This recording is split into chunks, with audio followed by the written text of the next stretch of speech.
Hi, I'm Amy. This is House of Nash Eats, and today we are making Chicken Fettuccine Alfredo.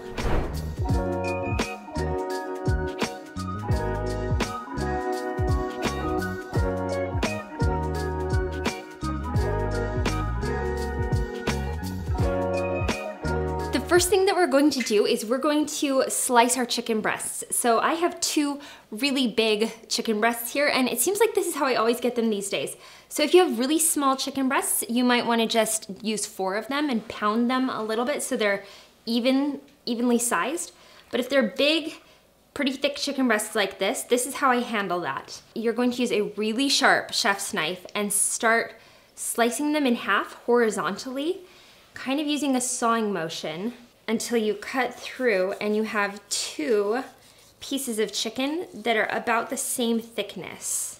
Okay, so now you can see I now have 2 servings of chicken, because really we can't eat a whole chicken breast on our own anyway, so there's one for each of us. We have a family of 4, so this recipe is perfect for 4 people.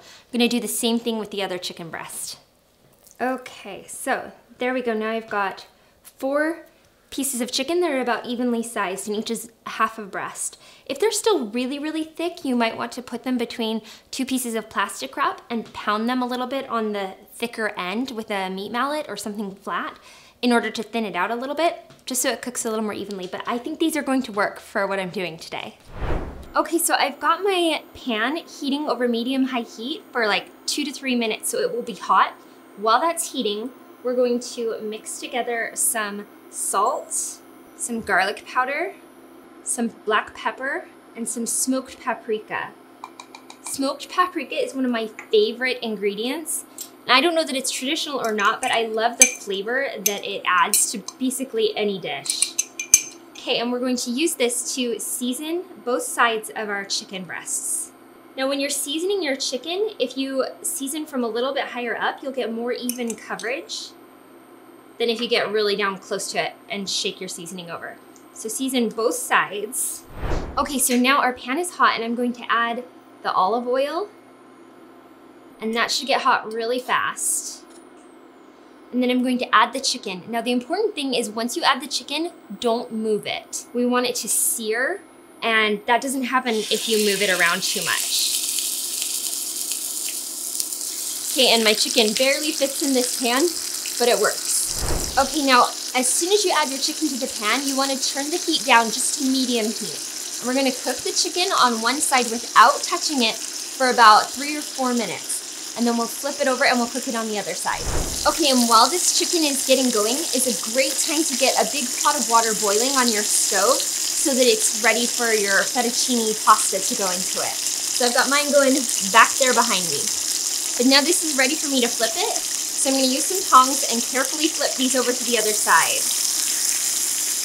And look at that beautiful golden brown crust that they've got. That's what happens when you don't move the chicken and let it sear in the heat of the pan. And it's going to add so much flavor. As soon as you flip the chicken, go ahead and add 1 tablespoon of butter. It's really hot in my kitchen, so my butter's already super soft. We're gonna let that melt down in the pan. The reason you don't add it until now is because butter has a lower smoke point and we don't want it to burn. But it's going to season and flavor the chicken really beautifully with the olive oil. So that's why we add the butter at the end, to add flavor to our dish. Okay, and this is just going to cook for another 2 to 3 minutes until it is 160 degrees when I test it with my digital meat thermometer. Okay, and while my chicken is finishing, I'm gonna go ahead and add my fettuccine to my boiling water. This you should cook according to the package directions. For this brand, it's about 12 to 13 minutes until it's al dente. And I'm going to do about 12 ounces because I like the ratio of sauce to pasta better when I don't use the full box. But you can use the full box if you want to. Okay, so I'm going to use my meat thermometer and check these to make sure they are at 160 degrees. Chicken breasts need to cook to 165, but they'll continue to come up 5 degrees once you remove them from the pan. So those are there. So I'm just going to pull these off and set them on a plate. Okay, and we're just going to set these to the side Like I said, they will continue to rise in temperature until they reach 165 degrees, and then we'll slice them just before we plate and serve. All right, so now we're going to make our Alfredo sauce. So in a clean pan, or the same pan that you made your chicken in, we can make our sauce by adding first the butter. And it's 6 tablespoons of salted butter. I'll leave a link below to the printable recipe so you can print it out and follow along. Okay, so we're going to melt that butter. And then once it's melted, we're going to add our garlic, which you can mince, or I've got a garlic press and I'm just going to press the garlic into the butter. The reason I really love homemade Alfredo sauce is because it's so much better than the kind you get at most restaurants, which are too thick and like almost gloppy or gloopy by the time it gets to you. Making it at home yourself gives the best flavor, the best texture. It's honestly really easy, and it's really simple, real ingredients. And everybody thinks you're like an amazing chef when you make homemade Alfredo sauce. Okay, so my butter is almost melted, so I'm going to press my garlic cloves. And I'm doing 4 cloves of garlic. If you want more garlic, by all means, add more garlic. Okay, and we're just going to cook the garlic in the butter for about 30 seconds. Okay, now we're going to add the heavy cream. And we're going to add it slowly while we stir so that it incorporates with the butter. And this is going to thicken the sauce all on its own. There's no need for adding flour or anything else to thicken this sauce.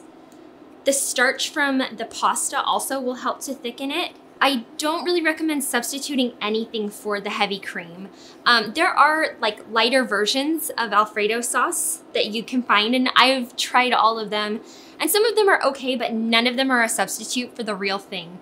This is an indulgent, special occasion kind of meal for us, and we love it. It's always really awesome when we make this, so we go all the way with full fat, heavy cream. Okay, so I'm going to season this while the cream is heating up with salt, about a teaspoon of kosher salt, and a little bit of black pepper, about 1/4 of a teaspoon of black pepper, and just a little bit of cayenne. It doesn't make this sauce spicy so much as add like depth to the sauce. Okay, and we're going to cook this for about 2 to 3 minutes over medium heat. We just want it to start to bubble around the edges, but we don't want the cream to boil. And then we're going to add our Parmesan cheese. Okay, once your sauce has thickened and just started like bubbling right around the edges, go ahead and add 1 cup of freshly grated Parmesan cheese. And it really makes a difference using freshly grated Parmesan, fresh Parmesan cheese. It blends in so much better and gives better flavor and a smoother, creamier Alfredo sauce.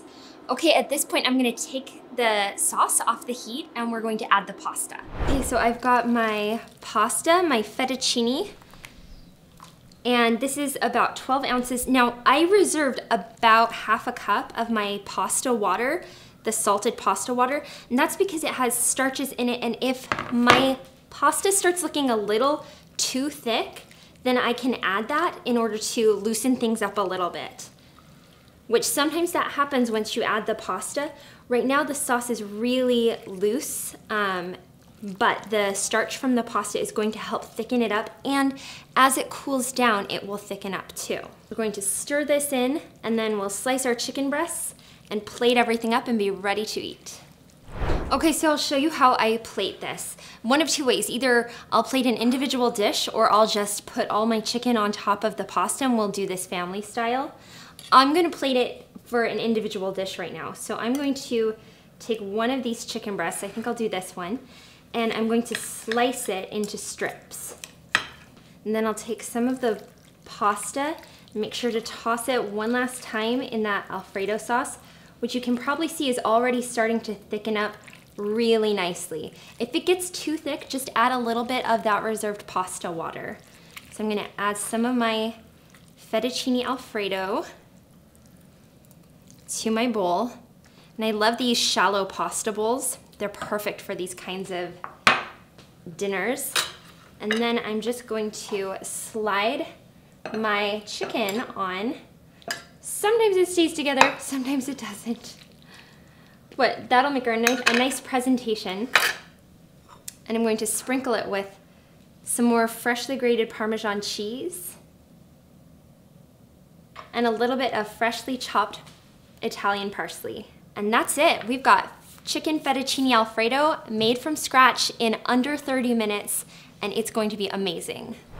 All right, so now I'm going to have some of this chicken fettuccine Alfredo, and I'm going to get a bite of chicken so I can have some chicken and pasta all in one bite. Oh, okay.